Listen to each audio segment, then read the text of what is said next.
Fotossíntese, esse é o assunto da questão 31 da UniOeste 2023.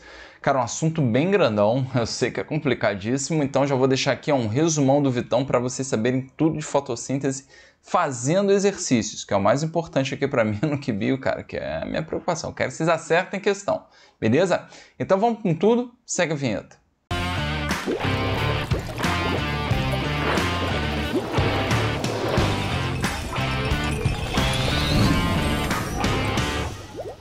Pronto, galera, estamos de volta. O cara fala o seguinte, ó, que sobre o processo da fotossíntese, lê as afirmações contidas nas afirmativas e assinale a correta.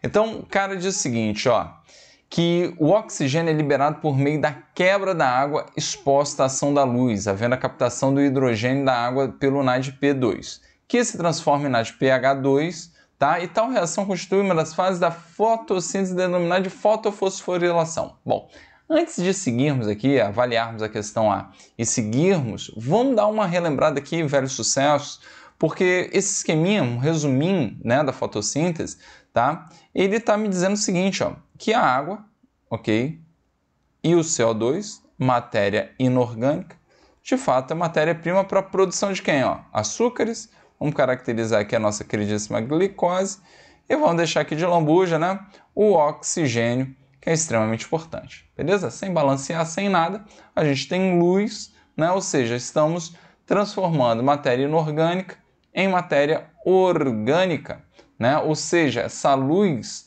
né? Essa energia que a gente tem aqui, né? Vinda do Sol, cara, a gente está conseguindo transformar em energia química, ó, agora junto aos nutrientes, beleza? Lembra que as plantas, as algas, elas compõem a base da cadeia alimentar, né? São chamados de produtores, porque a partir deles, ó, que a gente tem rango pra caramba para darmos início aí às cadeias alimentares, beleza? Então tem outros mecanismos, tem bactérias também que entram na jogada, tem quimiossíntese e tudo mais, mas dentro de maior relevância, a fotossíntese com certeza absoluta é o processo mais importante, beleza? Então, gente, nessa primeira situação, ó, ele fala da fase clara, que rola aqui, ó, nessas estruturas que a gente chama de tilacoides. Então, a fase clara, vamos botar aqui, ó, uma divisão, a fase clara, tá? Ela rola nos tilacoides, beleza? Tilacoides. Enquanto a fase escura, ok? Fase escura, ela rola exatamente no estroma, beleza? Né? Que é a substância que preenche aqui o cloroplasto. Maravilha? E aí, gente, lembra que a fase clara também é chamada de fotoquímica, ok? Pela dependência aqui do nosso solzinho maravilhindo, ok? A fase escura também é chamada de química, porque ela não tem dependência da luz. Ok? Não quer dizer que uma aconteça só quando tem luz e uma só quando tem, né, ou só quando não tem luz, né? Na verdade, a fase clara, ela é dependente da luz, sim, ok? E você tem aí a produção de matéria-prima da fase escura, então rola uma razoável dependência aí, beleza? Como eu falei, eu não vou me apegar muito, né, em todo o processo, vocês têm um resumão aí, galera, tá? Que eu já indiquei para vocês lá no início do vídeo, não deixem de ver, ok? Agora, repara o seguinte, ó, de maneira bem tranquila aqui para a gente trabalhar. Ó. Lembra que quem absorve a luminosidade é um pigmento que a gente conhece muito bem, que é a clorofila, tá? A gente tem dois principais tipos de clorofila, A e B, ok? A clorofila B, tá? Ela, de fato, ó, quando ela é excitada pela luz, ela emite elétrons, ok? Esses elétrons, eles caem, ó, numa cadeia de citocromos parecida com aquela da mitocôndria, ok? E segue até a clorofila A.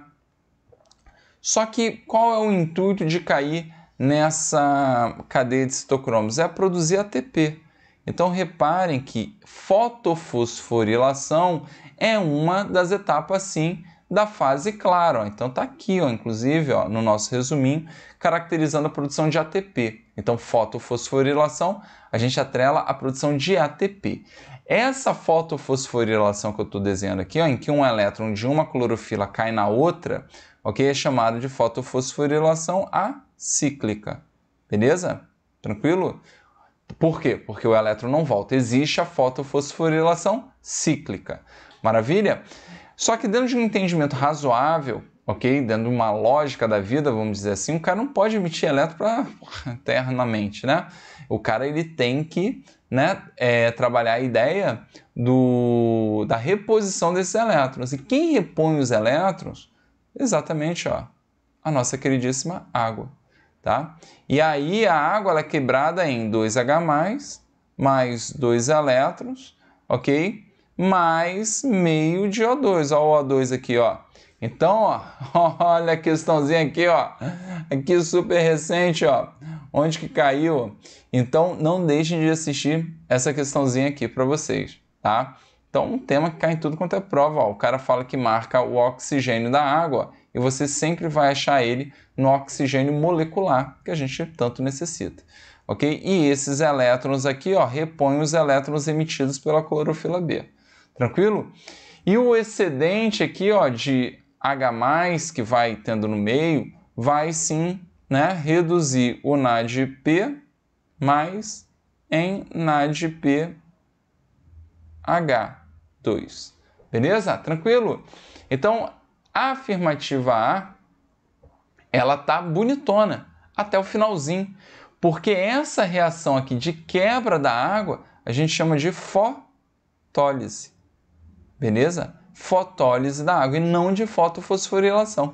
Fotofosforilação acontece também, mas aqui está relacionada à produção do ATP. Maldade, muito maldosa. Então, ó, repara que os ATPs e os NADPHs, eles vão ser utilizados, ó, no ciclo de Calvin, né? Que também é chamado de ciclo das pentoses, que está relacionado à fixação do CO2. Então, para ter a fase escura, a gente precisa desse ATP e desse NADPH, ok? Para poder rolar a fixação do CO2 e a produção da matéria orgânica. Show? Tranquilo? Então, vamos lá. B, né? Então, a A ficou equivocada. B, o ponto de compensação fótico corresponde à intensidade de energia luminosa no qual a taxa de fotossíntese e de respiração não se equivalem. Pô, viajou. Lembra que quando a gente pega aqui, ó, um gráfico relacionado à luminosidade, vamos botar assim, ó, luz, lembra que para a planta a respiração ela não tende a variar muito, tá? Mas a fotossíntese totalmente, né? Lembra que a gente tem essa curvinha aqui, ó. E esse ponto aqui em que coincide a respiração e a fotossíntese, a gente chama de ponto de compensação fótica. Beleza? Tranquilo, gente? Então, é o ponto em que se equivale. Então, tira a B aqui da jogada que está errada.